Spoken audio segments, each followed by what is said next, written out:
All right, hey guys. Tonight I want to talk about a vendor that I haven't mentioned before. These are the first two products I've gotten from this guy, and I'm super impressed. I've been watching him for a while, and I've always wanted some of his stuff. Not really sure how he puts out the quantity that he appears to by himself at the prices that he does, especially having seen the quality now. So we're talking about Head-On Tactical.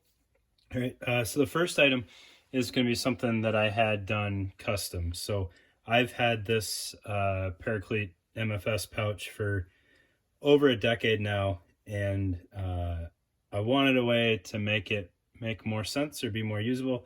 I've had it on a ATS raid pack as a range bag for a while. It's covered in some avocado from a range incident, but I wanted to put it on a placard.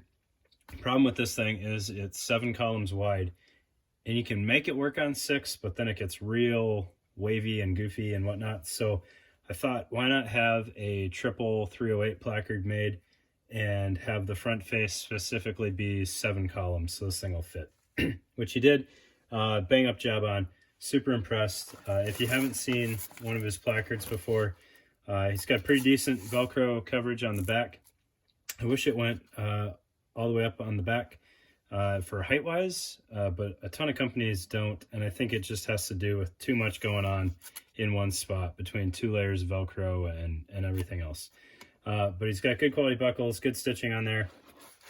He's got a little admin pocket in the rear here, secured with Velcro all the way across, and then had to make me a triple 308 elastic insert in there. I didn't pull out any 308 mags, and I apologize for that. But that sits in there really well. And then the molly on the front, which you can't see, super cleanly done. Really impressed with it. I didn't get a harness or anything on here because I was just having it for a placard. But bang up job, exactly what I asked for.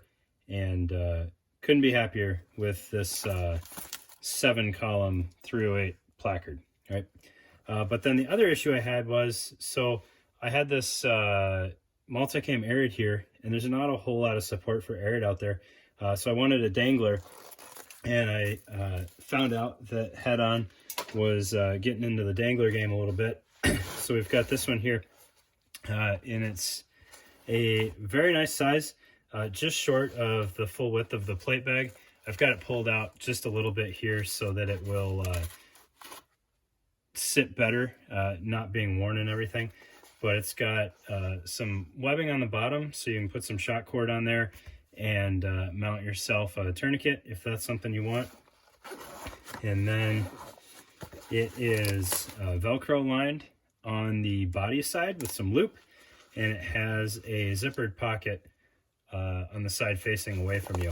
All right. So it's got a nice volume to it, which I'll show you a little bit more on the volume in just a little bit.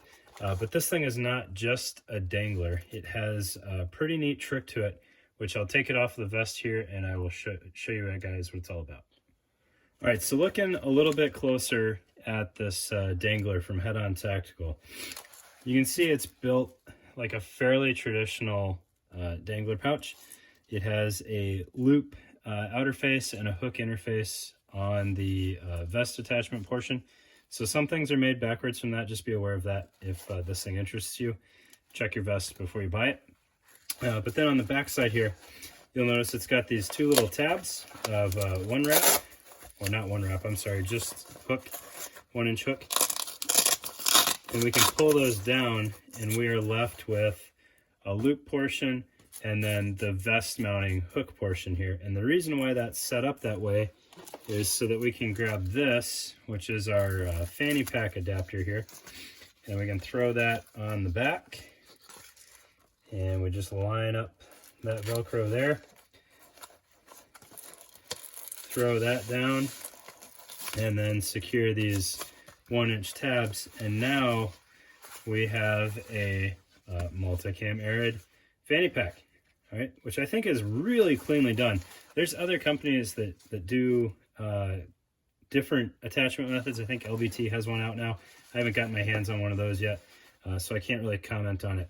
But I think this is a really, really cleanly done system, and it even gives you a little bit more capability than you would consider at first glance. So you have this channel here now with loop Velcro there and a sandwich there. So you can actually have things mounted behind the fanny pack, like if you wanted a small fixed blade or something in there, or even almost like a little admin sleeve. You could keep a notebook or something, some pens in there. You have a lot of flexibility there.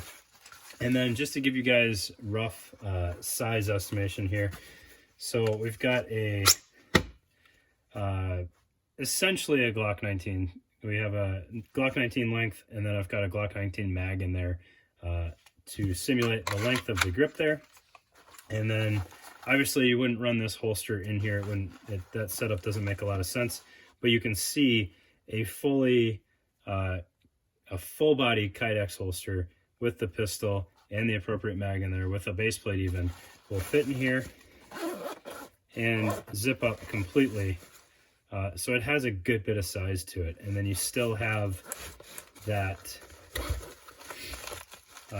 inner zipper secured pocket there for whatever flat items that you want to carry. So if fanny pack carry is your thing, you can absolutely pull it off with this thing.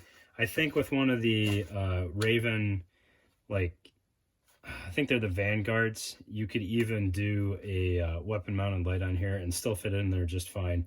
You just have to find some way to secure the holster to the fanny pack. That would be the only thing that I would say is missing in here, is there's not a pull tab or anything in here to tie off a holster to if you're using just one of those trigger guard holsters. So you could put a grommet in here pretty easily if that was your jam. You may even be able to ask him to put a grommet in there, I'm not sure, but that way you could tie off a little toggle to your holster so that when you draw it, everything comes out fine. But that is the head-on tactical dangler slash fanny pack. Pretty neat setup. I want to say the dangler by itself is right around $70, and then the fanny pack adapter is $20. I think it came out to $90. That combination might be a little off. And then again, he does offer some minor custom services, as well as his full line of chest rigs and backpacks. All very affordably priced, made in the USA. Cool stuff, and seems like a cool, easy guy to work with. Appreciate it, guys. Thanks.